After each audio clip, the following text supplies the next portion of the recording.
יוכי ברנדס. יוכי ברנדס היא סופרת שכל דבר שכתבה או נגעה הפך מיידית לסיפור הצלחה, ביכולתה המופלאה לעורר עניין ולרתק את הקהל הגדול של קוראיה או מאזיניה, כפי שמיד נבחך כולנו. היא בעלת תואר שני ביהדות ממכון שכטר ליהדות. כתיבתה שואבת את השראתה מארון הספרים היהודי על כל רבדיו, תנ"ך, ספרות חז"ל, ההלכה, התפילה, הקבלה והחסידות. בנוסף, ספריה מתארים פרקים מרכזיים בתולדות הציונות. היא כתבה וערכה ספרים רבים שהפכו לרבי מכר, ואציין רק כמה מהם: הגר, שעובד גם למחזה בתיאטרון בית לסין, לכבות את האהבה, גרעינים לבנים, וידוי, שאף הוא חוזר ועוסק בנושאים שמעסיקים אותה, כוחם של סיפור ויצירה אומנותית להשפיע על חיינו, והאופן שבו כל פירוש מחודש של העבר מעצב את ההווה, שאלות של גורל ובחירה ומקומן של אנשים בעולם הגברי.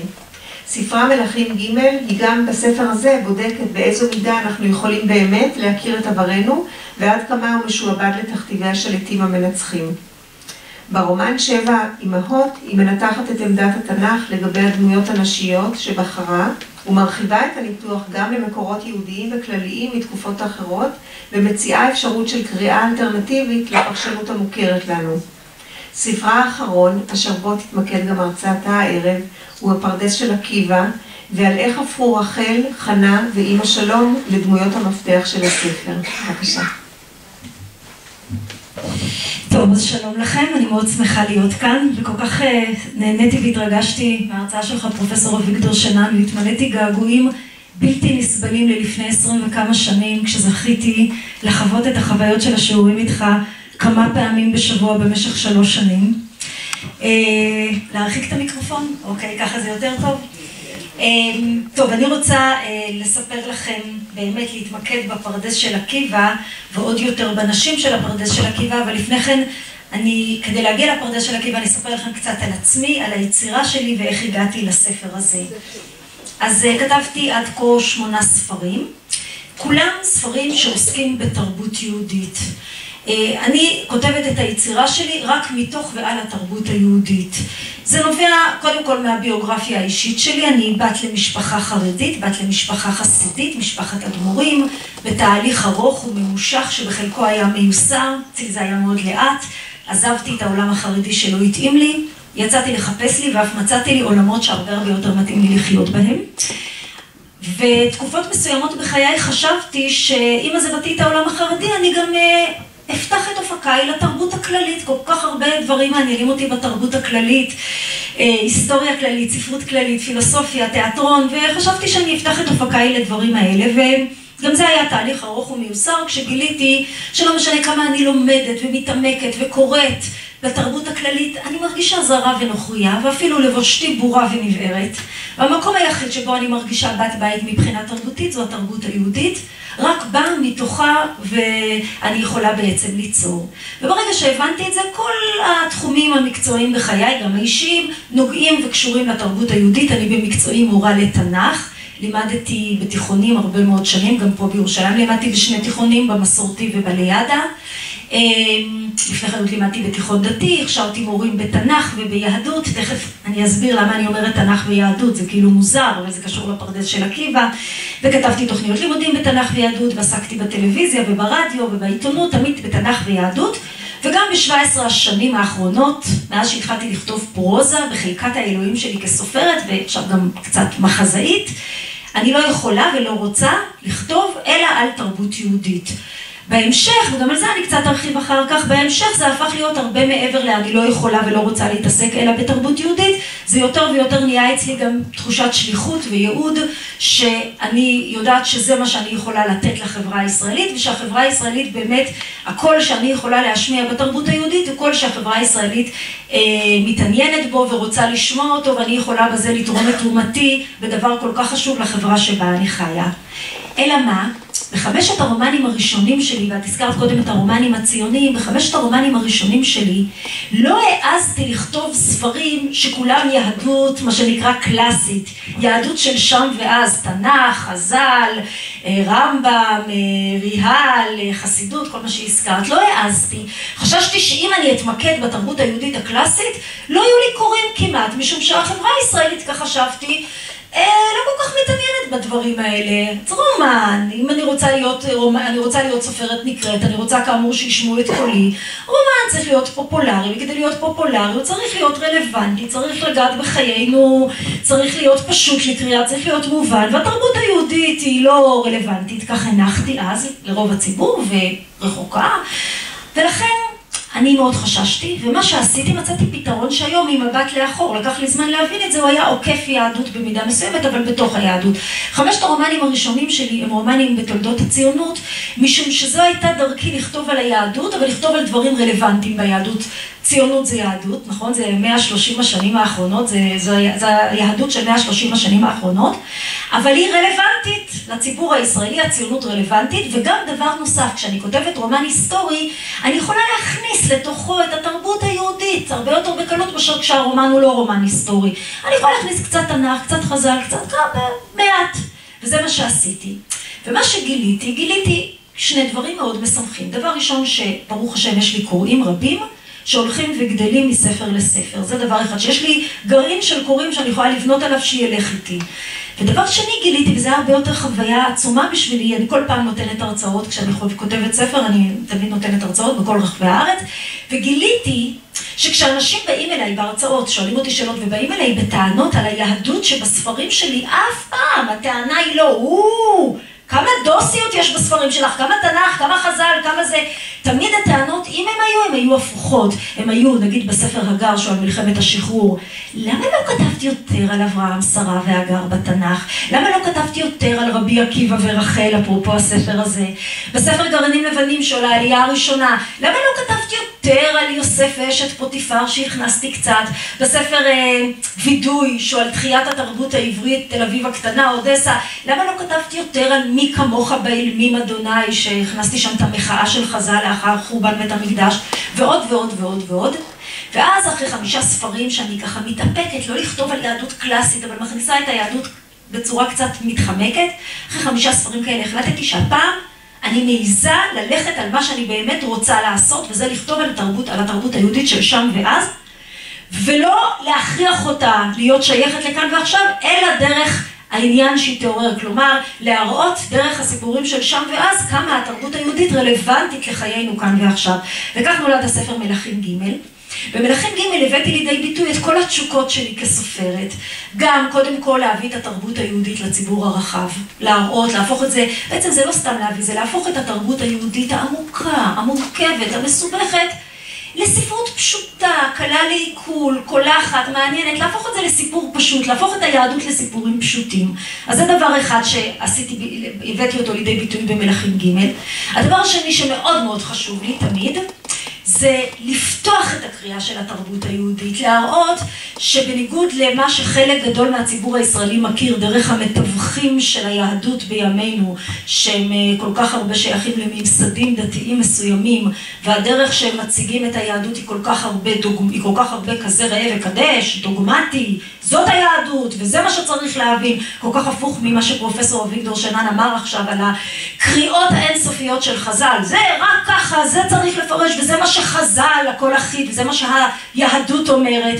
אז אני במלכים ג' יכולתי להביא לידי ביטוי את מה שאני עושה בכל ספרי, להראות את התרבות היהודית במגוון קריאותיה, קולותיה וצבעיה, להיות תלמידה נאמנה של חכמינו שאמרו 70 פנים לתורה, כל אחד יכול לקרוא את התורה בקריאה שלו ולהראות בה גוונים חדשים, ומה שעשיתי במלכים ג' סיפרתי את הסיפור שכולנו מכירים מהתנ"ך, את סיפור הפילוג שכולנו מכירים מהתנ"ך, אבל מהזווית של ממלכת יהודה ובית דוד, כי אנחנו כולנו צאצאי ממלכת יהודה ובית דוד, זה התנ"ך שלנו, כתבו אותו סופרי בית דוד, ערכו אותו סופרי בית דוד, אנחנו מכירים את סיפור הפילוג, כלומר איך היינו פעם משפחה אחת, אבל הפכנו למרבה האסון לשתי מדינות, מדינת ישראל ומדינת יהודה, אז הסיפור הפילוג הזה כולנו מכירים מהזווית של בית דוד וממלכת יהודה, ואני במלכים ג' הצגתי את הסיפור הזה מהזווית של בית שאול וממלכת ישראל.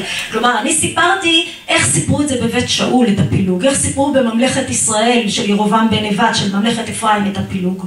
וזו הייתה זווית לגמרי אחרת של התנ"ך, לקחת את התנ"ך, לקחת את סיפורי חז"ל, אבל להציג זווית לגמרי אחרת. הדבר השלישי שעשיתי בספר מלכים ג' ושמאוד מאוד חשוב לי כסופרת, זה לחשוף את הקולות הנשיים בתרבות שלנו. אנחנו מדברים על תרבות פטריארכלית. העולם כולו היה עד לא מזמן פטריארכלי, היהדות בזה לא גרועה, אולי אפילו קצת יותר טובה, לבטח לא גרועה מכל התרבויות הקדומות. עד היום העולם בחלקיו הגדולים הוא פטריארכלי, ועד היום אפילו במדינת ישראל יש קבוצות פטריארכליות. הבת שלי למשל היא עכשיו מורה חיילת בכרם שלום שם גבול עזה מצרים, והיא מלמדת, היא בחיל חינוך, היא מלמדת חיילים בדואים, והיא חוזרת כל שבוע המומה, כל כך אוהבת את החיילים שלה, כאלה מקסימים הם, אבל איזה עולם פטריארכלי, היא לא ידעה שיש דברים כאלה בימינו במדינת ישראל. אז גם היום בימינו במדינת ישראל יש עולמות, קבוצות פטריארכליות, העולם כולו היה פטריארכלי, התנ"ך פטריארכלי, האורחים שלו, הסופרים שלו פטריארכלי. מה זה פטריארכלי? אפשר לתת לזה, אתם יודעים, הרבה הגדרות מדעיות, אקדמיות, מה זה פטריארכלי? בפשטות, פטריארכלי זה העולם שייך לגברים. לגברים, הקול שלהם, מה זאת אומרת הקול שלהם? פשוט הקול, השכלה שלהם, התרבות שלהם, הצבא שלהם, המדינות שלהם, הרכוש שלהם, הקרקע שלהם, האישה שלהם, הילדים שלהם, הקול שלהם. ומה האישה מקבלת בעולם פטריארכלי? תלוי איך מגדירים את זה. כשמגדירים את זה יפה, קוראים לזה, את תהיי המלכה בבית. נכון? זה השם היפה. וכשרואים את זה לא יפה, וגם את זה אנחנו שומעים עד היום, זה שלא תעיזי להוציא את הפרצוף שלך למרחב הציבורי. עכשיו, אני יוצאת מנקודת המוצא ביצירה שלי, ועשיתי את זה בעיקר בשבע אימהות שתכף אני אזכיר, אבל אני יוצאת מנקודת מוצא בכל היצירה שלי, והיא לא נקודת המוצא שלי, אבל אני מתבססת עליה, שגם בעולם פטריארכלי לנשים היה תפקיד גדול במרחב הציבורי, ותפקיד תרבותי גדול, ונשים יצרו תרבות, ונשים סיפרו סיפורים, ונשים, גם אם הם היו מאחורי הקלעים של הבעל, הם השפיעו על הבעלים ביצירה התרבותית שלהם, אלא מה? רוב היצירה התרבותית, ורוב היצירה בכלל, ורוב ההשפעה הגדולה של אנשים, לא שרדו הסיפורים האלה, משום שמי שכתבו את הסיפורים ומי שערכו אותם היו פטריארכלים. ואני ביצירה שלי שמתי לי למטרה, כמו שאמרתי, להציג את התרבות היהודית, להציג אותה באופן, להפוך אותה לפשוטה, לקולחת, למעניינת, להראות את המגוון שלה, ולחשוף את הקולות הנשיים שמסתתרים אלפי שנה בתוך העריכה והכתיבה הפטריארכלית, לחשוף אותם, להראות איך נשים השפיעו ומה הם סיפרו, וזה הדבר שבא לידי ביטוי במלכים ג'. אחר כך כתבתי את שבע אימהות, שהוא ספר עיון כבר, ואני אומרת לכם בקצרה, אני עשיתי את זה, אני לא ארחיב על שבע אימהות, למרות שהנושא שלנו נשים, אני בכל זאת רוצה להתמקד בפרדס, אבל בשבע אימהות זה היה הפעם הראשונה שהעזתי לכתוב ספר עיון, שזה לא התחום שלי, אני לא חוקרת, מה פתאום ספר עיון, אני סופרת, אבל העזתי לכתוב ספר עיון, משום שהרגשתי כל כך מתוסכלת, בעיקר אחרי מלכים ג', אבל אחרי בכלל 6 ספרים, הרגשתי כל כך מתוסכלת מזה שאני אומנם סופרת, אבל אני בונה את היצירה על בסיס סיפורים שאני אוספת בתרבות שלנו. נכון, יש לי חירות ספרותית, תכף אני אספר לכם כמה חירות ספרותית שלשום חוקר לא יכולה להיות. אני אוספת ובונה קומה ב', קומה ג' ונותנת נפח לדמויות ומחברת סיפורים כאילו לא קשורים, יש לי הרבה חירות ספרותית, אבל אני בונה את היצירה על בסיס סיפורים קיימים. וגם מלכים ג' נבנה על בסיס סיפורים שאנחנו לא מכירים, אבל סיפורים קיימים בתרבות שלנו שמתארים את ממלכת ישראל, ממלכת יהודה, סיפורי בית שאול. והנה אני באה שוב להרצאות ומגלה שאנשים, כל הסיפורים שהם לא מכירים, שנמצאים בספר שלי, הם משוכנעים שאני המצאתי את זה בדמיוני הקודח. כי הם כל כך יודעים שדוד הוא נעים זמירות ישראל, ופתאום דוד הוא איש שופך דמים. הם כל כך רגילים ששלמה הוא החכם מכל אדם, פתאום הוא המלך הנענתן הזה שאף אחד לא רוצה אותו. שאול הוא מטורף בסיפורים שמכירים, איזה מלך מושלם במלכים ג'. הם משוכנעים שאני המצאתי, וזה היה מאוד תסכול. ואז אומרים לי, כשאני בהרצאות אומרת, תקשיבו, אני כמעט לא ממציאה שום דבר ברובד הראשון, אני אוספת את הסיפורים, הכל נמצא, אני אוספת את סיפורי האנשים, אני אוספת את סיפורי... ואז הם אומרים לי, מאיפה לקחת את זה, מאיפה לקחת את זה, מאיפה לקחת את זה? ואני אומרת, את זה מפה ואת זה מפה, וההפתעה היא גדולה. אז השאלה הייתה תמיד, למה אני לא כותבת בספרים שלי את המקורות שלי? נו, איך אפשר בפרוזה לכתוב מקורות? מה תקראי במלכים ג'? ואז אמרה בת 7, נכדתו של אחיתופל, בסוגריים, זה שהיא נכדתו של אחיתופל, לקחתי מחז"ל, זה נמצא במדרש, טטטה, פפפה, מה זה? ככה לא כותבים פרוזה. בפרוזה אתה מספר את הסיפור, אתה לא מתחיל לכתוב את המקורות. ולכן היה לי את היצר הזה לכתוב ספר עיון, כי בספר עיון שהוא פופולרי, כתבתי אותו באופן לא מחקרי ולא מדעי ובלי הערות שוליים, ספר באמת פופולרי, אבל אני יכולה להביא את המקורות. אני סוף סוף יכולה להגיד, את זה לקחתי מפה ואת זה מפה ואת זה מפה, ובאמת 7 אמהות, כמו שבמלכים ג' אני מאוד אוהבת ללכת על הסיפורים הסודיים של הקבוצות שהפסידו את ההיסטוריה. אני אוהבת את הסיפורים של הקבוצות שהפסידו את ההיסטוריה, משום שהסיפורים של הקבוצות שניצחו את ההיסטוריה מוכרים. סיפורי בית דוד, סיפורי בית שלמה מוכרים. אני מספרת על שאול ועל ירובעם בן נבט, אלה סיפורים, זה נקודת מבט שלא מכירים. אני אוהבת לספר את הסיפורים שאני קוראת להם סיפורים סודיים, כי בדרך כלל בתרבות שלנו הסיפורים של הקבוצות שניצחו את ההיסטוריה הם הסיפורים הבולטים שכולם מכירים. הסיפורים שהפסידו את ההיסטוריה או לא נשארו, ואם הם שרדו, הם שרדו בקטנה, בצורה ממש בהיחווה. אז כמו שעשיתי במלכים ג' הקבוצה המפסידה בית שאול, סיפרתי את הסיפור שלה, כך בספר 7 אמהות סיפרתי את הסיפור של הקבוצה המפסידה הגדולה ביותר בהיסטוריה, הנשים. הבאתי 7 סיפורים שסיפרו נשים על נשים, ואז בעצם לראשונה, אני כל כך הרבה פעמים מלמדת את זה, אבל אז לראשונה גיליתי את הקונבנציה הזאת שתגיע אחר כך לפרדס של עקיבא, גיליתי אותה במלוא תאורתה, ידעתי את זה קודם, אבל אז זה בא לידי ביטוי. כשאספתי את סיפורי הנשים על נשים, הקריטריון שלי היה רק סיפורים שסיפרו נשים, לא סיפורים שסיפרו גברים על נשים. ולכן לא סיפרתי על שרה למשל, כי הסיפור על שרה והגר הוא סיפור מאוד פטריארכלי, איך נשים שונאות אחת את השנייה, נכון? אני מביאה את הסיפורים שסיפרו נשים על נשים, שפתאום רות ונעמי, איזה אחוות נשים, איזה קשר, וואו, איך הן יכולות להגיע לפסגות כאלה גבוהות בזכות אחוות הנשים הזאת. סיפורים שסיפרו נשים על נשים, ואני חושפת את הסיפור, לפעמים אני משחזרת אותו, כי הסיפורים האלה לפעמים לא שרדו ממש, אלא רק בקטנה, אני צריכה ממש להביא מפה ומפה ומפה ולשחזר את הסיפור, ואני בונה עליו ומתארת גם את הסיפור עצמו, גם מאיפה אני יודעת שזה סיפור נשי ולא פטריארכלי. והדבר השלישי זה למה הסיפור שרד. ואז תוך כדי העבודה אני מגלה במלוא עוצמתה חודרת אליי במלוא עוצמתה התודעה, שהדבר שמאפיין סיפורי נשים בתנ"ך, אבל זה נכון גם אחר כך, הדבר שמאפיין סיפורי נשים זה סיפורים חתרניים. זה סיפורים שיוצאים נגד השיטה, נגד הכללים. אבל זה לא סתם, לא מסופר בהם על נשים מרדניות ששרפו חזיות והרסו את המחיצה בבית הכנסת. לא. מה שמאפיין את סיפורי הנשים על נשים, אלה סיפורים שאומרים ככה בעצם. אני חושבת שזה האמא מספרת לבת, הסבתא מספרת לנכדה, והן אומרות ככה, בת יקרה שלנו, בואי נספר לך סיפור על האמא הקדומה שלנו, ואת תגלי שהיא מרדה ויצאה נגד, היא לא הייתה ילדה טובה.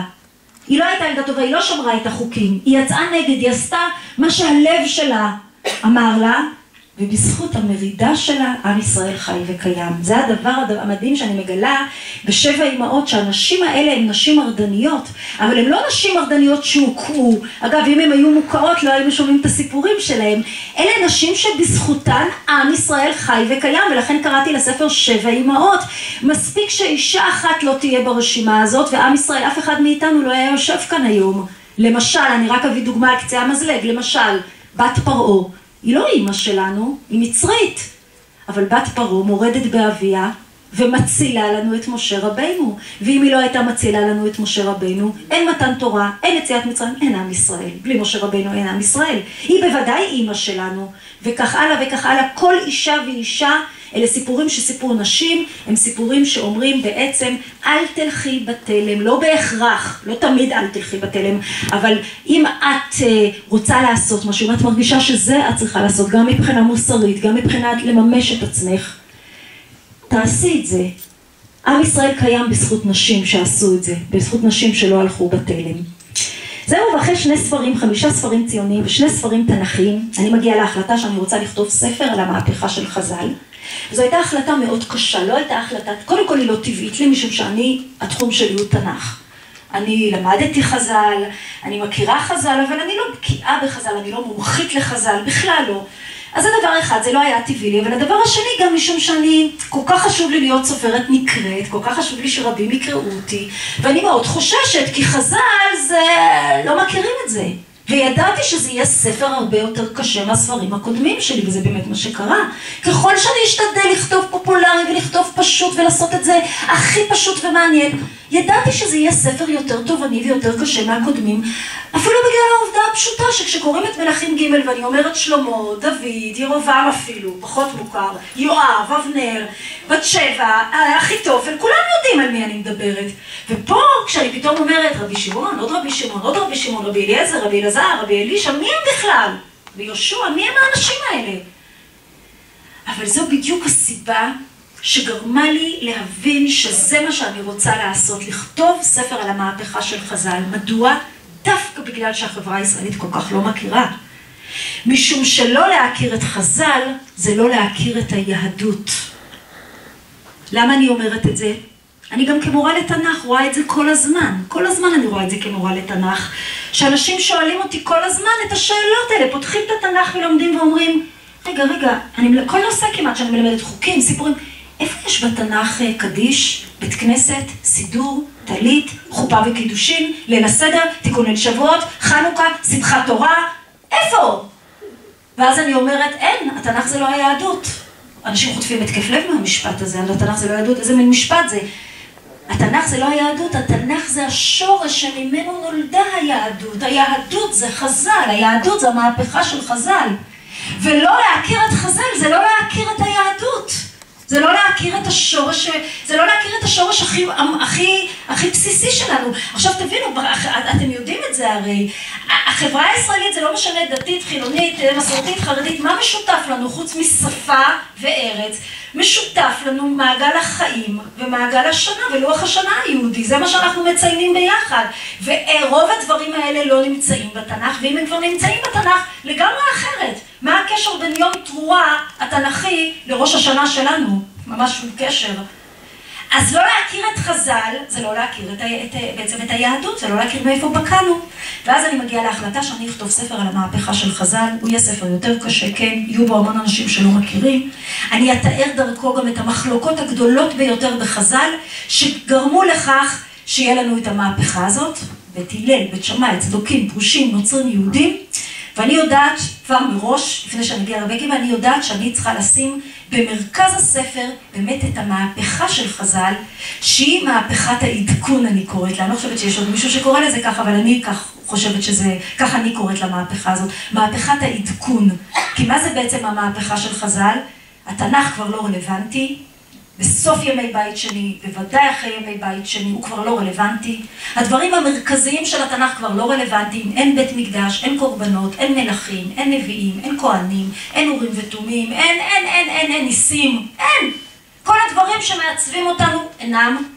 ואז יש בעצם שתי אפשרויות שהן אפשרות אחת. או להגיד שזה לא רלוונטי ולזרוק את זה לזבל, או להגיד כן, ככה זה צריך להמשיך, לא נשנה שום דבר, ואז ממילא זה ינותק מאיתנו באופן טבעי, זה גם נקרא לזרוק לזבל. כשלא משנים ולא מפתחים את התרבות ולא מחדשים את התרבות, אז זה בדיוק מה שגורם להתבוללות. התבוללות יכולה להיות מיד מתוך מודעות, בדרך כלל היא לא נעשית מיד מתוך מודעות, היא בדרך כלל נעשית מתוך זה שהתרבות אומרת, כן, כך נמשיך, אבל זה כבר לא רלוונטי, העולם השתנה. איפה כל תרבויות העולם הקדום? איפה אשור, בבל, מדי, פרס, רומא, איפה כולן? התרבות השתנתה, זה נהיה לא רלוונטי, מתבוללים ועוברים לתרבות אחרת. חז"ל מצליחים לקחת את התנ"ך, לא לזרוק אותו, אפילו לא לשנות אותו, להשאיר אותו כפי שהוא, אבל לקרוא אותו כך או לתת לנו טכניקה שאנחנו יכולים באמצעותה לקרוא אותו כך שהוא יהיה רלוונטי לכל דור ודור. זה האתגר הזה של שימור וחידוש. ואני מגיעה להחלטה שאת זה אני רוצה לתאר בספר, ועכשיו עומדת בפניי השאלה הגדולה, במי אני בוחרת? במי אני בוחרת? שמעתם עכשיו, 600 שנים זה חז"ל. אגב, לא ידעתי שזה 2400, אני עד עכשיו בהרצאות אמרתי מאות, אפילו 1000 מוזכרים. אתה רואה, זה היה פיקשוש שעכשיו אני אתקן. אמרתי, אפילו 1000, יש לנו 1000 חז"ל, אולי אפילו, כן, משהו כזה, 2400, 600 שנים. במי אני אתמקד? אני לא כותבת ספר עיון. אם הייתי כותבת ספר עיון, כמו למשל חכמים של הרב בן אילאו, עוד חכם ועוד חכם ועוד חכם ועוד חכם, ספר מדהים, נפלא, עמוק, עוד חכם ועוד חכם, בסדר, אני יכולה לכתוב על כולם, לאט לאט, עוד ספר ועוד ספר. אני לא כותבת עכשיו ספר עיון, אני כותבת רומן. ברומן צריך להחליט על תקופה מאוד מצומצמת, ברומן צריך להחליט על מעט דמויות, על דמות אחת מרכזית, אולי 2 מרכזיות ועוד כמה משניות וזהו. ברומן צריך להפוך את הכל לסיפור אחד, זה לא עוד סיפור ועוד סיפור ועוד סיפור, צריך להפוך לסיפור אחד. אני צריכה להתמקד בדמות שתאפשר לי את זה מבחינה ספרותית, ואני צריכה להתמקד בדמות שהיא באמת עשתה את זה, שאני אגיע להחלטה שהיא זאת שאני יכולה לתלות עליה את המהפכה של חז"ל. ואני נודדת, ממש, מהרבה אנשים שהם חוקרים ודגולים בספרות חז"ל, נודדת מאחד לאחד, ושואלת את השאלה, תגידו, אני הולכת לכתוב על המהפכה של חז"ל, 600 שנים, 1000, כן, 2400, אז לא אמרתי דמויות, במי להתמקד? וכל אחד או אומר משהו אחר, או אומר שזה נורא קשה להחליט או זה. ובבחינה זו, ואני אמרתי קודם לפרופסור אביגדור שנען, אני עכשיו הולכת לספר עליך, ואתה תחשוב שאני מספרת עליך, כי אתה יושב כאן, אז אני מספרת עליך. לא. זה דבר שבכל ההרצאות שלי לספר עד כה, וגם הלאה בעזרת השם, אני מזכירה את הסיפור הזה, כי הוא באמת היה לי מאוד משמעותי כדי להבין במי אני מתמקדת. אני זוכרת הכי חזק את המפגש איתך, פרופסור אביגדור שנען, באוניברסיטה העברית, בחדרך, ששאלתי אותך את השאלה הזאת, ובניגוד לכל האחרים, אמרת לי, אין תשובה ולא תהיה תשובה. יוכי, את נוגעת, אני זוכרת את המילים, יוכי, את נוגעת בחור השחור של חז"ל. ואז אמרת, 200 לפני הספירה, סוף התנ"ך עוד אין כלום. מה זה אין כלום? אין יהדות, יש תנ"ך. סוף המאה השנייה לספירה, תחילת המאה השלישית, משנה, כבר כמעט הכל נמצא, לפחות בבסיס, ממנו זה מתפתח. יש לנו כאן כ-400 שנה, אפשר להגיד אולי 300, 400 שנה, החור השחור, שאז נולד הכל, לפחות הבסיס של הכל, איך, מי, מתי, בדיוק, כמה, באיזה הדרגה, באיזה קצב, למה, לא יודעים. זה מה שאמרת לי אז, ואני עם זה יצאתי. ואז אמרתי לעצמי, את צריכה לשנות את השאלה, פרופסור אביגדור שנען אמר לך שאת לא תקבלי תשובה לשאלה שלך, מי האיש, אין תשובה. עכשיו תשאלי את השאלה אחרת, תשאלי אותה כסופרת. הרי אני כסופרת לא באמת מתעניינת במה היה. אתה כחוקר מתעניין במה היה. אתה גם מתעניין במה מספרים, אבל גם אתה מחויב, יש לך מחויבויות עמוקות, ובכלל, אני חושבת שאיש ספרות עוד פחות, חוקר ספרות פחות, בוודאי שהיסטוריונים וארכיאולוגים הכי מחויבים למה היה. אבל אני כסופרת, אתם יודעים מה, ממש לא אכפת לי מה היה. לא אכפת לי. אני לא מתעניינת במה היה, אני מתעניינת במה מספרים שהיה. אמרתי קודם שאני תלמידה נאמנה של חז"ל, אני גם תלמידה נאמנה מאוד של אחד העם, שבמאמר המפורסם שלו על משה רבינו, שפעם היו לומדים לבגרות, הוא אומר את זה, האם היה משה רבינו, הייתה יציאת מצרים? החוקרים מתווכחים, הוא אומר באודסה לפני למעלה מ100 שנים, אפשר לנחם אותו, אשר גינזבורג היקר, עד היום הם ממשיכים להתווכח בשאלה, ההיסטוריונים אם הייתה או לא הייתה יציאת מצרים, ואם היה או לא היה משה. אבל אומר אחד העם, אנחנו עם ישראל, אנחנו מה שאנחנו, לא בגלל שהייתה יציאת מצרים, בגלל שאנחנו מספרים שהייתה יציאת מצרים, ומספרים שהיה משה, ואני ככה ארחיב את נקודת המבט שלו, לא ארחיב, אבל אולי אעשה אותה ככה במילים קצת אחרות, אבל הוא אומר את הדברים. בגלל שאנחנו העם המטורף היחיד בעולם, שמתעקש לטעון שמוצאינו מעבדים, נכון? אנחנו המטורפים היחידים שמתעקשים לטעון את הטענה הזאת. בזכות זה הנחלנו לאנושות את הערכים הנשגבים ביותר, שבת, מתנות עניים, לקט, פאה, שכחה, גר, יתום, אלמנה. כל הדברים האלה נתנו לאנושות ולנו, לא בגלל שהיינו עבדים, כי אנחנו מספרים שהיינו עבדים. אני מאמינה במה שמספרים, אני מתעניינת במה שמספרים. אנשים כל הזמן שואלים אותי, תגידי, אז מי הוא דוד המלך? נעים זמירות ישראל או האיש הדמים שאת מתארת? החכם מכל אדם, כמו שאמרתי קודם, או האבא לנענתן שאת מתארת? תשובה שלי אני לא יודעת, וזה גם לא מעניין אותי. אני עכשיו מספרת את הסיפורים מהזווית של בית שאול ושל בית ישראל. אתם מכירים את הסיפורים של בית דוד בממלכת יהודה. ולכן אמרתי לעצמי, בעקבות התשובה שלך, פרופסור שנען, אמרתי לעצמי, אני עכשיו אשאל את השאלה האחרת. אני לא אשאל מי באמת עשה את המהפכה של חז"ל, מי האיש שאני אתמקד בו. אני אשאל את השאלה, אילו הייתי שואלת את חכמינו, מי האיש, מה הם היו אומרים? או במילים אחרות, תבדקי את הסיפורים, ותראי מה הסיפורים אומרים. במי, האם יש מישהו שהם תולים בו את העניין? ואז דמיינתי לעצמי, כאילו אני נמצאת באיזה אולם ענק, וקוראת לכל חז"ל האולם, ושואלת אותם את השאלה הזאת. עכשיו אני יודעת שזה יהיה הרבה יותר גדול מהאולם שחשבתי קודם. אפילו בענייני האומה כנראה לא יספיק. אני אשאל אותם, תגידו חכמים יקרים, ככה כל החז"ל, תגידו, מי באמת האיש שעשה לנו את זה? מי הביא לנו את זה? מי גרם לכך שאפשר יהיה לעשות את הדברים הנפלאים שאתם עשיתם? לקחת את התנ"ך הלא רלוונטי ולהפוך אותו לתורת חיים כל כך רלוונטית. מי האיש? אני לפני כן חשבתי אולי הלל ושמאי, אולי רבן יוחנן בן זכאי, כן? אולי רבי יהודה הנשיא, אולי אפילו רב ושמואל, אלה שכבר מגיעים לבבל, אבל הם היו עונים לי במקהלה אחת, רבי עקיבא. הם היו עונים במקהלה רבי עקיבא, אני בטוחה, וזה לא בגלל שבאמת היה או לא היה, אלא משום שיש לי סיפורים שמעידים, שהם תולים. הם קודם כל אומרים שרבי עקיבא, בחלק מהסיפורים משווים את רבי עקיבא למשה רבינו, ודבר שני, הם גם תולים, הם מספרים, יש לנו כמה וכמה סיפורים מאוד עוצמתיים. קודם כל, הוא כמו משה רבינו אבי התורה שבכתב, רבי עקיבא אבי התורה שבעל פה. והדבר הנוסף שיש לי גם לא מעט סיפורים שמעידים על השוק שהפירושים של רבי עקיבא עשו בהתחלה.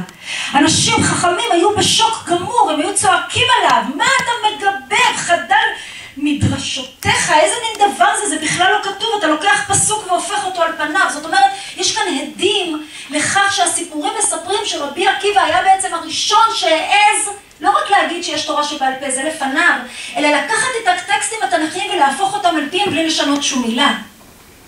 זהו, ואני מחליטה שזה יהיה רבי עקיבא. זה האיש שבעצם התרבות שלי מייחסת לו את התורה שבעל פה, את המדרש שבאמצעותו מעדכנים. וברגע שהחלטתי את זה, אני הבנתי שבעומק ליבי רציתי שזה יהיה הוא, לא רק כל כך בגלל הוא, גם בגלל הוא, אלא הרבה מאוד רציתי שזה יהיה הוא בגלל אשתו, בגלל רחל, בגלל בת כלבה שבוע.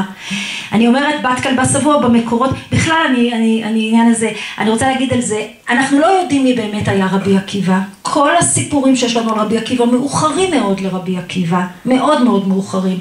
אנחנו יודעים עליו במרחק של מאות שנים, וזה רק אומר כמה הדמות הזאת היא הרבה מעבר לאמת שההיסטורית שהיה או לא היה. יש לנו כאן דמות שהיא נושאת על כתפיה את הסיפורים של תחילת היהדות, וזה מה שמעניין אותי, לא מעניין אותי באמת מי היה רבי עקיבא. זאת אומרת, אינטלקטואלית זה אולי מעניין, אבל מעניין אותי מה מספרים עליו. ועל רחל אגב, אני רק רוצה להעיר, זה לא ככה, אבל אפילו השם שלה הוא בעייתי, כמו שהרבה שמות של חכמים הם מאוד מאוד עלומים, השמות של נשות החכמים מאוד מאוד עלומים, משום שאנחנו בקושי שומעים על נשות החכמים, ואם אנחנו כבר שומעים מעט מאוד ושומעים בצורה אנונימית. יש לנו מעט סיפורים על נשות חכמים שמצוינות בשמותיהן, עכשיו אפילו ראיתם כמה דוגמאות במדרשים שהביא פרופסור אביגדור שנן, כמה אין לנו בעצם שמות של אנשים, יש לנו שמות של האנשים עצמם, לא תמיד, אבל הרבה יותר מאשר של אנשים. גם בת כלבה שבוע, אשת רבי עקיבא, נקראת רק במקורות מאוחרים יותר, בפעם הראשונה באבות דרבי נתן, שזה מקור יחסית מאוחר, רחל. לפני כן, יש כל מיני רמזים ללמה אחר כך קוראים לה רחל, אבל לא משנה כרגע. אני יודעת, כשאני בוחרת ברבי עקיבא, שבחרתי בדמות שספרותית היא מצוינת לי, כי הוא דמות מורכבת, שיש לה צדדים אפלים. איך אמרת קודם על הסיפורים שאתה מביא? הסיפורים הם לא טובים, כן? כל המשפחות המאושרות דומות, משעממות. מה יש לנו הסופרים לעשות עם דמויות מושלמות?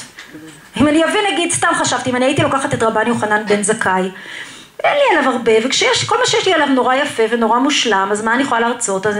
מה יש לי כסופרת לעשות עם דמות מושלמת? אני יכולה לרצות להתחתן איתה אולי, זהו, אבל מה יש לי חוץ מזה לעשות איתה? כסופרת אני מחפשת את הדמות המורכבת, את הדמות שיש לה צדדים אפלים. רבי עקיבא מפרנס אותי טוב, כפי שתכף תשמעו. ואני יודעת שאני גם כל כך שמחה על הבחירה שלי, משום שאני כל כך מתעניינת באשתו. מדוע? וכאן אני רוצה להודות ולהתוודות. היחס שלי לרחל, כן, לרחל, אשת רבי עקיבא, הוא יחס שעבר התפתחויות. זה לא שהרצתי אותה והתלהבתי ממנה וראיתי במודל, ממש לא. אני כבת בית יעקב לשעבר, כשהתחנכתי בבית יעקב, שנאתי את רחל אשת רבי עקיבא. אולי שנאתי זה מילה חריפה. הזעמתי עליה, כעסתי עליה. אתם יודעים למה? משום שאני בעולם החרדי, אני הדור הראשון למהפכה. אותה מהפכה שהיום רבים עליה.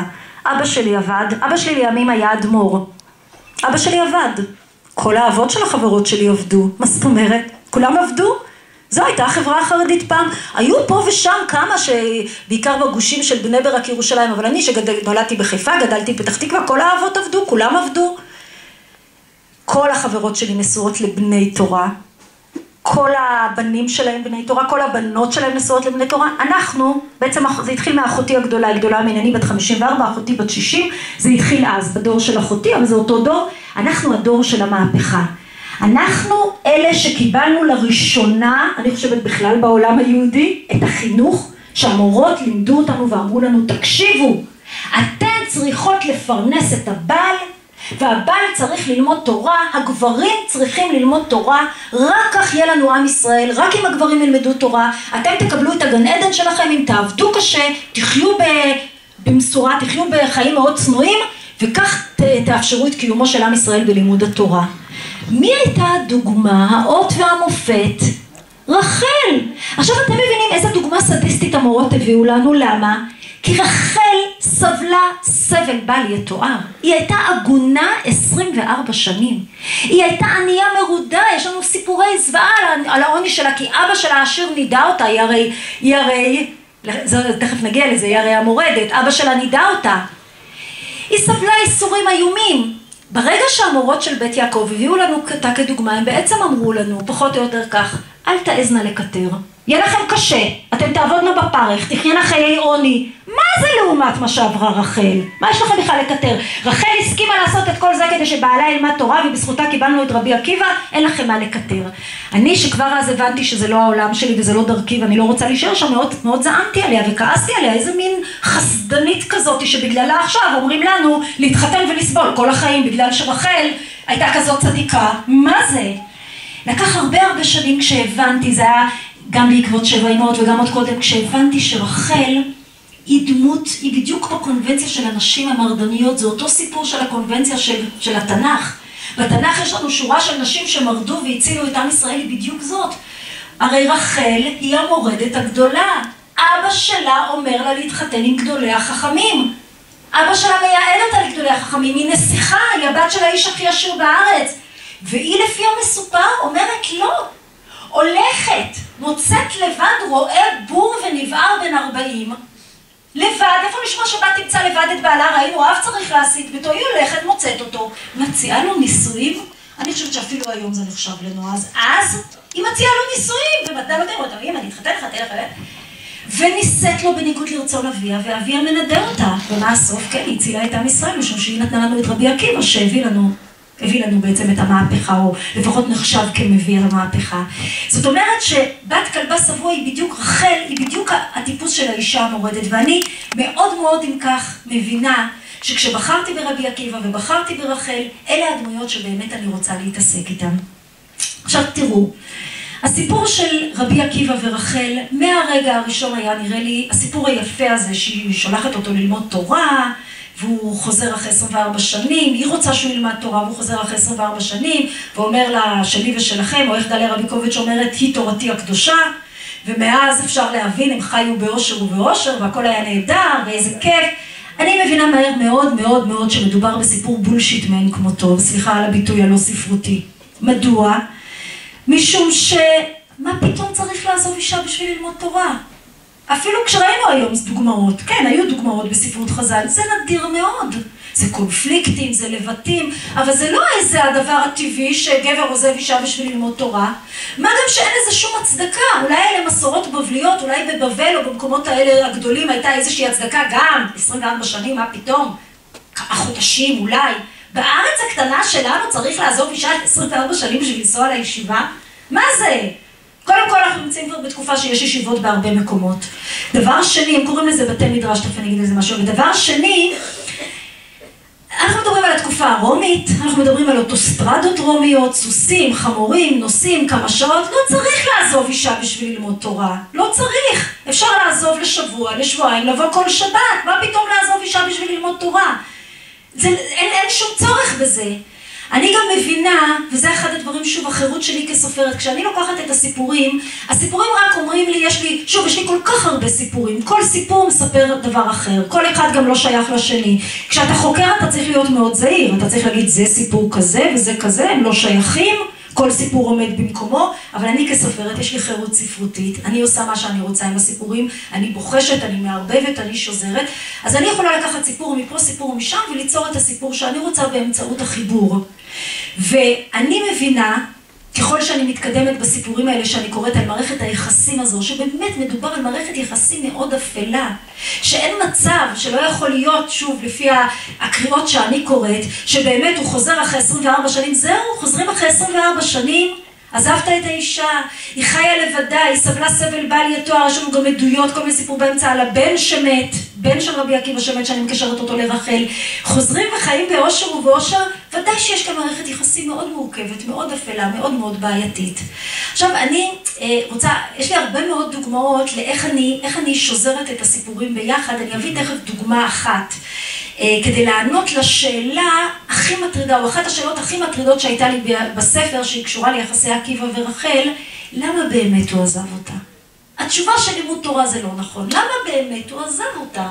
מה היה, מה קרה שם שהיה צריך לעזוב אותה? וכאן אני מגלה שהשאלה היא הרבה הרבה יותר קשה, משום שאני מגלה תוך כדי שזירת הסיפורים, שבעצם יש לנו עדויות לעוד שתי נשים שהיו לו. אישה ראשונה, שהיא זו שהיה לה, שהוא כנראה לפני שהיא הכיר את רחל, שהיא האישה שהיה לה בן, שהיה לו ממנה בן, והוא הלך איתו לבית הספר. יש לנו כמה מסורות על איך רבי עקיבא התחיל ללמוד תורה. אחת המסורות מספרת שכשהייתה לו אישה עם ילד, והילד הגיע לשלב של בית הספר, הוא הלך איתו לבית הספר, וניסה ללמוד איתו, כי הוא רצה סוף סוף ללמוד את האותיות, והוא לא הצליח. מכאן אני אגב מסיקה את הדרך שאני נוקטת בה, כן, שהיום אומרים דיסלקט, אבל שרבי עקיבא, יש לו בהחלט מה שאנחנו קוראים היום דיסלקציה או ליקויי למידה, שזה מסביר גם את הפרשנות המטורפת שלו. איך אומרים לו רבי יהושע ורחל, אומרים לו אחר כך, כל הזמן הם חוזרים ואומרים לו, אם היית לומד לקרוא כמו כולם, היית קורא כמו כולם. זה שלא למדת לקרוא בגיל 40, מכאן כאילו המהפכה הזאת של המדרש, אתה פתאום קורא אחרת. בכל אופן אני מגלה את זה שיש לו אישה אחת עוד קודם, ואת הסיפור הכי סודי, מדברת על סיפורים הסודיים, של רבי עקיבא הייתה אישה נוספת, אשתו של אשת הנציב הרומי. הוא לקח בסוף ימיו את אשת הנציב הרומי היפהפייה, ואני מוכרחה שמספר לך פרופסור אביגדור שנן, שאני מגלה את זה ואני ממש נבהלת, אני אומרת, אני כאן משתוללת יותר מדי, את צונם סופרת, אבל כאילו זה לא יכול להיות. ואז אני מגיעה, זה היה לפני כמה שנים, הגעתי להרצאה בירושלים, בירושלים, בספרייה של פת, ואני מספרת, אני אומרת, תגידו, אני כותבת עכשיו ספר על רבי עקיבא, ותקשיבו, אני מגלה שבעצם היו לו 3 נשים, אבל אני לא מעיזה, נראה, ואז אחת אומרת לי, מה, את לא מכירה את המאמר של פרופסור אביגדור שנן? ואז אני נכנסת לאינטרנט, לא מצאתי את המאמר שם, הזמנתי אותו, לא קיבלתי אותו, אבל לא משנה כרגע. נגול האבן מליבי, אמרתי, אני נתלית באילנות גדולים, אז אני יכולה לעשות את זה. אבל זו דוגמה לאיך כאילו שזירה פתאום מגלה, הרי אפשר להגיד, ואני בטוחה גם שרבים יכולים לתקוף אותך כחוקר שאומר את הדבר הזה, כי אומרים, מה זאת אומרת? זה סיפור כזה, זה סיפור כזה, הסיפורים לא שייכים. אני רואה אפילו אני כסופרת כמה ריקושטים אני מקבלת על הדבר הזה. למשל, דוקטור גילי זיוון, שהיא כתבה ביקורת על הספר, ביקורת מאוד טובה, מאוד רצינית, היא מאוד אוהבת את הספר, היא בכלל אדם רציני. הדבר שהכי שיגע אותה ויצא נגדו בשצף קצף, איך אני מעיזה להגיד שלרבי עקיבא היו 3 נשים? למה? כי כחוקרת אומרת, הסיפורים לא קשורים, לא צריך לקשר אותם, כל סיפור זה סיפור בפני עצמו, מה את שוזרת את הסיפורים? אז אם אני כסופרת באים אליי כך בטענות, אין ספק שבמחקר זה עוד יותר חייבים להיות זהירים, וכמה אני עוד יותר מעריכה את היכולת של חוקרים, עם כל הזהירות האקדמית, לבוא ולשזור סיפורים שבעצם כאילו אסור להם לשזור אותם ביחד. בכל אופן, השאלה שאני שואלת, מה הביא לפרידה הזאת של רבי עקיבא ורחל? מה בעצם עומד מאחורי היחסים הנוראים האלה? למה הוא עוזב אותה? אני מביאה כמה תשובות, מבוססות, כולן מבוססות, אבל הן תשובות שלי, שמבוססות על סיפורים קדומים. אני לא מביאה תשובה אחת, משום שאני מאמינה בספרות, שאם אתה מביא תשובה אחת זה שטוח. לשאלות קשות אין תשובה אחת. אנחנו בני אדם מורכבים, אנחנו עושים דברים מסיבות רבות ומורכבות. השאלה הזאת, למה רבי עקיבא עזב את רחל ולכל כך הרבה שנים, וכל כך הרבה שנים לא חזר אליה, אגב, אצלי בספר הוא מקבל הנחה. זה לא 24 שנים, זה 12. למה? כי אני כסופרת צריכה להפוך את הכל לסיפור אחד. ריאלי, אמין. חז"ל יכולים להגיד 24 שנים, כי חלק ממסורות חז"ל אומרים שהוא מת בגיל 120. הכרונולוגיות הרי הקדומות, התנ"ך בכלל, הם חיו שם מאות עליהן. יכולות לעשות, אני רוצה לכתוב סיפור אמין, וסיפור אמין הוא לא יחיה 120, אני לוקחת מסורות אחרות, 70, 75, 80 שנה, ואז אני צריכה לצמצם את שנות העגינות ל-12, ואני מתבססת בזה על מסורת שאומרת ששנות העגינות יתחלקו לשני חלקים, 12 ו-12, ואז אני בעצם מספרת על 12 שנה, אבל גם 12 שנה זה מספיק נוראי ומספיק אכזרי, בשביל להבין שיש כאן משהו מאוד אפל, ולמה זה קרה? אז התשובה הראשונה שאני נותנת, שהיא מופיעה ממש בסוף החלק הראשון, שוב אני עושה משהו שרק אני כסופרת יכולה לעשות. אני לוקחת סיפור ולוקחת פירוש של רבי עקיבא. הסיפור נמצא במקום אחד, הפירוש בכלל נמצא במקום אחד ולא מתקשר עם הסיפור. ואני מחברת את הפירוש לסיפור. הסיפור הוא שרחל גילחה את שיער ראשה, היה לה שערות יפות, והיא מכרה את שערותיה כדי לממן את לימודיו של רבי עקיבא, או כדי שתוכל להתפרנס והוא יוכל ללמוד, לא משנה כרגע, אבל כדי לממן את לימודיו של רבי עקיבא. יש לנו על זה כמה אזכורים, בעיקר סיפור מאוד ידוע שרבן גמליאל אומר לאשתו שמקנה באיזה תכשיט של רחל, בירושלים של זהב המפורסם, אז הוא אומר לה, בסדר, אז מה, את אשת הנשיא, אבל היא מכרה את שערותיה, אם היית עושה את זה, גם את אולי היית מקבלת כזה תכשיט יפה. זה סיפור אחד. עכשיו תבינו שהסיפור הזה מספר את זה מאוד בוואו, איזה אישה מדהימה. אני לוקחת פירוש אחר, מקום כאילו פירוש שרבי עקיבא אומר באיזשהו מקום, בכלל לא קשור לשום סיפור, ואתם יודעים מה, לא קשור לשום דבר אישי. רבי עקיבא אומר לנו, אפרופו אשת יפת תואר, את המשפט הבא, אישה שמגלחת את שיער ראשה, היא אישה שרוצה להתנבל על בעלה. לכאורה לא קשור. אני חושבת שהכל קשור, ואני גם חושבת שהכל אישי, כמו שנאמר, הכל אישי. אנשים לא אומרים סתם פירושים, הם יוצאים מנהמת ליבם, מהמקום האישי שלהם. כשרבי עקיבא אומר את המשפט הזה, במיוחד כשיש לו אישה שגילחה את שיער ראשה, אני מחברת את זה, ובעצם אני מבינה שזו יכולה להיות אחת הסיבות. זה לא הכל, בוודאי, זו רק ההתחלה. אחת הסיבות שתאפשר לי להסביר מה קורה, את הקרע הזה ביניהם. זה מתחיל מזה, עצם העובדה שרחל רוצה שהוא ילך ללמוד תורה. זה לא דבר ברור, הוא לא יגיד לה, כן מותק, בטח שאני אלך למתורה. הוא רואה, היא באה ומתחתנת איתו, לוקחת אותו, היא נסיכה, תבינו גם כמה בעייתיות יש כאן של רואה בור וניבר עם הנסיכה הצעירה שמתחתנת איתו, כן, אפילו אפשר להגיד נושאת אותו, והיא לא מרוצה ממנו. יש לנו עדויות שרבי עקיבא שנא את עולם לומדי התורה, שנא את החכמים. שוב, אני מקשרת את זה, למה הוא שנא אותם כל כך? למה הוא אמר שהוא היה מוכן לטרוף את תלמידי החכמים מרוב שנאה? אני מרגישה כאן, אני רואה כאן את הקונפליקטים האלה, כשבאה רחל ואומרת לו, לך ללמוד תורה, לך ללמוד תורה, אני רוצה שתהיה תלמיד חכם. הוא אומר, תפסיקי, מה את רוצה ממני? מה, היא תעשה אותו? היא תיצור אותו? היא לא מרוצה ממנו? הוא אומר לה בשלב, ככל שהיחסים ביניהם מתלהטים, הוא אומר לה, אם רצית בעל תלמיד חכם, למה לא נישאת לרבי ישמעאל? למה נישאת לי?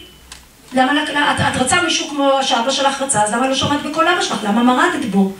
וזה ממשיך וממשיך עד שהיא מגלחת את שיער ראשה, ואז אני מתארת את הסצנה לסיום של החלק הראשון, היא מגלחת את שיער ראשה, הוא חוזר הביתה, היא עם צעיף, הוא לא רואה, היא משילה את הצעיף, הוא מתפלץ, הוא אומר לה, מה זה? היא אומרת לו, עשיתי את זה בשבילך. אז הוא אומר לה, את המשפט של הפירוש ההוא, אישה שמגלחת את שיער ראשה, היא אישה שרוצה להתנבל על בעלה. את לא רוצה אותי, את לא רוצה אותי. את רוצה להתנבל עליי, את רוצה שאני אלך, אז אני אלך. אז אני אלך, בסדר, אני אלך, אני הולך ללמוד תורה. היא עוד לא קולטת, מה זה הולך? הוא ילך ויחזור בשבת. והיא נורא שמחה, והיא אומרת לו, כן, תלך, אני יודעת שאתה תצליח, ואני יודעת שאתה עוד תהיה רבי. הוא פורץ בצחוק מטורף, מר, רבי. להגיד לאנאלפבית רבי, זה כמו להגיד לאנאלפבית פרופסור, מקבל פרס נובל, לא יודעת, זה מטורף, רבי, הוא צוחק. הוא אומר לה, בסדר, אני לא אחזור אלייך, אלא אם אני אהיה רבי, בי נשבעתי. וזה מתוך העומק והזעם והכעס של עקיבא, שכל כך מתוסכל, גם מזה שהיא לא מרוצה ממנו, וגם מזה שהיא רוצה בעצם לדחות אותו. אני רואה שהזמן שלנו קצר, ואני רוצה עוד בכל זאת להגיד, יש לי כל כך הרבה דברים להגיד על רחל ורבי עקיבא, אבל אני אגיד את זה מהר, רק בכל זאת לגעת, רק בשתי דמויות נוספות, לפחות אלה שהובטחו בכותרת ההרצאה. גם על ברוריה יש מה לומר, יש עוד נשים, יהודית, אמו של רבי אליעזר, יש לי כמה נשים שאני מטפלת בהן. כשאני מטפלת בנשים, אני קודם כל נותנת להן שמות, כמעט תמיד, לפעמים, כשזה סיפור מאוד משני, נגיד אשתו של רבי אלעזר בן עזריה, שהיא נורא חכמה ונותנת לו עצה טובה, לא נתתי לה שם כי היא דמות משנית. אבל כשאישה גם אם היא דמות משנית, אם היא נוכחת, אני נותנת לה שם, או שיש לה שם, כמו רחל, אחר כך שם מאוחר, אבל יש לה. אמא שלום, שם קדום כבר, שמופיע במקורות עצמה, או שאני ממציאה לה שם מכל מיני סיבות. חנה, ביתם של עקיבא ורחל, זה שם שאני נתתי. מרים, אמו של רבי יהודה הנשיא, זה שם שאני נתתי. יהודית, אמו של רבי אליעזר בן הורקנוס, זה שם שאני נתתי. אז קודם כל, אני נותנת שם. דבר שני, אני נותנת אישיות. זה אני תמיד צריכה לתת לכל דמות. עכשיו, אצל נשים, בגלל שהסיפורים כל כך לא מפותחים, על רחל היה לי מאוד, אמנם יש מעט סיפורים, אבל הם כל כך עוצמתיים וכל כך דרמטיים, שהיה ברור לי איזו אישיות מצטיירת לי כאן. האישה החזקה, המרדנית, הנביאה, שרואה לנפש פנימה. אף אחד לא רואה מה יש ברואה הבור, היא רואה. זאת הסיבה שלימים, אני לא אגיע לזה כרגע, לכל נושא הפרדס ומרד בר כוכבא, שהוא החלק השני של הספר, אבל זאת הסיבה גם שרחל, לפי הקריאה שלי, היא תבין שמרד בר כוכבא מוליך לאסון, ורבי עקיבא לא יבין, כי היא נביאה. היא נביאה. אז אני, המרירה, כן, בהחלט, זה לא האישה שחיה באושר ובאושר, וזה לא האישה ששולחת את בעלה מרצון, את זה אני לא מקבלת. אז זה היה ברור כבר איזה דמות תתעצב לי מרחל. האישה הכועסת, הזועמת, העוצמתית, האישה שאולי כאן אני אגע בעוד דבר, שלימים רבי אלישע בן אבויה, שהוא אחת הדמויות הכי חיוביות בספר שלי, יסביר לה ויגיד לה, תקשיבי רחל, עקיבא היה צריך לעזוב אותך בשביל להיות רבי. אם הוא היה נשאר איתך, לעולם לא היה רבי. את היית מאפילה עליו. כל מנהיגינו הגדולים כמעט, גם בתנ"ך נאלצו, אם היו להם בני משפחה גדולים, הם נאלצו להתנתק בשביל לגדול, בשביל להצמיח כנפיים. הוא יכול היה לחזור עלייך רק אחרי שהוא גדל, הוא לא יכול היה לגדול לידך. אצל רחל זה כמעט התבקש העיצוב, אבל יש שם גם סיפורים, שוב, על בת רבי עקיבא, ועל אמא שלום, שאני אגיד רק מילים קצרות. בת רבי עקיבא, אני מקשרת את זה, יש לנו מעט מאוד סיפורים עליה, אני מקשרת את זה לכך שבסיפור הארבעה שנכנסו לפרדס, יש לנו את אחד שהוא בן עזאי, שיש עליו סיפורים שונים, אחד אומר שהוא השתגע, אחד אומר שהוא מת, אבל יש לנו עדויות שאותו בן עזאי, שהיה חתן של רבי עקיבא, עיגן את בת רבי עקיבא. ויש לנו עדויות שכאילו בת רבי עקיבא רוצה את זה. זאת אומרת, זה אגב אחד המקורות הראשונים לשם רחל, רחל אחרי רחל הולכת. זאת אומרת, אני יודעת, אני מצרפת סיפורים ומגיעה להכרה שמדובר בילדה, וככה אני גם בונה אותה כדי להעצים את הטרגדיה של ההגינות. הילדה הזאת הולכת לחוות הגינות עוד יותר גרועה מאמא שלה. אמא שלה עיגנו אותה אחרי שהיו לה 2 ילדים. היא הולכת לחוות הגינות בלי ילדים. זהו, היא תישאר כל ימיה בלי משפחה. כדי להעצים את הטרגדיה ואת הדרמה ואת הסיפור של המצוקה של אנשים. אז שגבר יכול לעשות דבר כזה, אגב, עד היום הסיפור של הגינות. אז אני כמובן, אז אני מתארת אותה בילדותה כילדה מהירה, כילדה שמחה, כילדה שרק היא רוצה להתחתן וללדת ילדים, זו החלום שלה. וכמה, זה מה שהיא רוצה, היא כל כך פשוטה, בניגוד לחברה של הברוריה, החריפה, המפולפלת. והנה כמה זה נורא כשיגיע מועד נשואיה, ובעצם בעלה לא יתחתן איתה בכלל, היא מקודשת לו, זאת אומרת, היא לא מותרת לאף אחד אחר, שהיא מאורסת לו, אבל הוא אפילו לא, היא לא תזכה להיות אישה, רעיה, שלא לדבר על אימא יום אחד בימי חייה, ואז אני כמובן מתארת את המרירות ואת האפלה שיורדת על אותה בת. והדמות השנייה, שאני אגיד עליה רק כמה 3-4 מילים, זה אמא שלום. אמא שלום שהיא אשתו של רבי אליעזר בן הורקנוס, ואחותו של רבן גמליאל, והיא בשבילי הדמות המייצגת הנשית שאני כל כך אוהבת להתעסק בה בספרים שלי, ביצירה שלי, ובכלל היא מעניין אותי, האישה שנקראת בנאמנויות, וזה מה שמאפיין אולי כל כך הרבה מסיפורי הנשים הקדומות שלנו, האישה שנקראת בנאמנויות, האישה שמצד אחד מרגישה נאמנות לאחיה במקרה הזה, מצד שני מרגישה נאמנות לבעלה. בעלה הוא ראש בית שמאי. בית שמאי הולכים להיות מוקעים, זאת התקופה, דור יבנה שבית שמאי יעופו הצידה.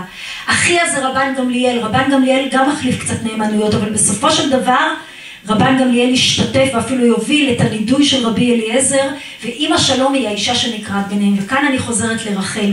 כשאני הופכת את אמא שלום, הדמות המלכותית הזאת, המרשימה, דור אחד מעל רחל, שהופכת מעין אימא לרחל, אימא שלום היא כמו אימא של רחל. כשאני מתארת את העיקרות הזאת של אימא שלום בין הנאמנויות, שוב אני עושה את זה דרך סיפורי הנשים, שזה דבר שכל כך חשוב לי. כשאני רוצה להחיות את הנשים ולתת להם הכל, חלק מהדברים שאני עושה זה אני מבינה, אני לומדת את סיפורי הגברים, כי על זה מספרים לי, ואז אני שואלת את עצמי, מה קרה לנשים באותו זמן?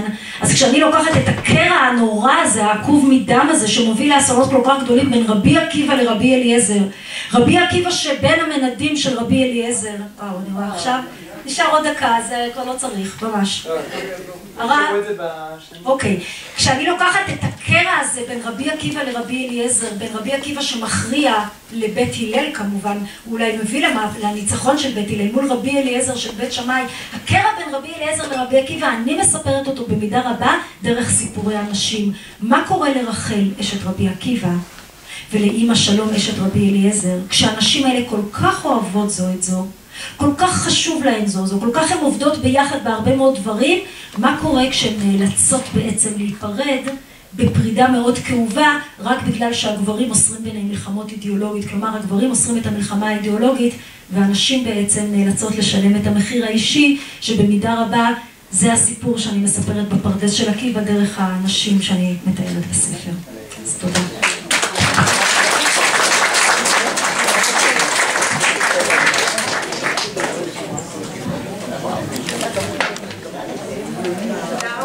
תודה רבה לסופרת יוכי ברנדס על ההרצאה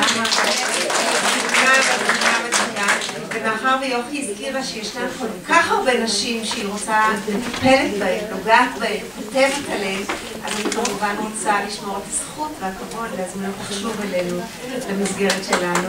ותודה רבה לך שתהיה בשבוע ולהתראות.